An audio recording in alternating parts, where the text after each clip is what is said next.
60 Minutes Overtime. This week on 60 Minutes, we spoke to David Nielsen, a former senior portfolio manager at Ensign Peak Advisors.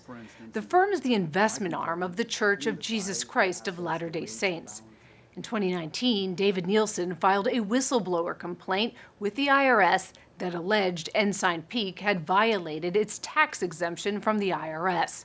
The IRS does not comment on whistleblower complaints. We met Nielsen in Salt Lake City. This is the first time he has spoken publicly about his whistleblower complaint and why he came forward. So you're doing well on Wall Street, you go to business school. Surely you could have stayed on Wall Street and made a fortune. Why'd you decide to come to Utah? Because they asked. I was in business school in 2009, and the chief investment officer said, please come in. We want you to work here. And over the next year or so, I was recruited into Ensign Peak. And what did you know about the firm, the Not size much. of it? Almost nothing. It's very secretive. I had no idea the size of the assets when I was even hired.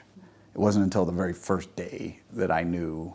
They asked me to guess, how much money do you think we have? I guessed 30 billion. It was a little more than that at the time, but we just didn't know. What was the culture like at Ensign Peak? There's a difference between the people and the culture. Some of the people there are the best people I've ever known, really. And I love a lot of them. And I know this is hard for them. But the culture grew into something that was unhealthy. What do you mean unhealthy? In order to hide $100 billion, you can't do it with just one lie. It's a lot to keep that going.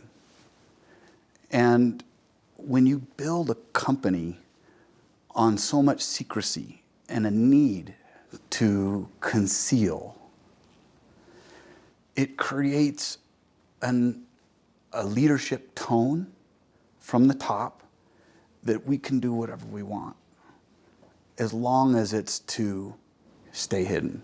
How important was it for assets to stay hidden? It was mission one,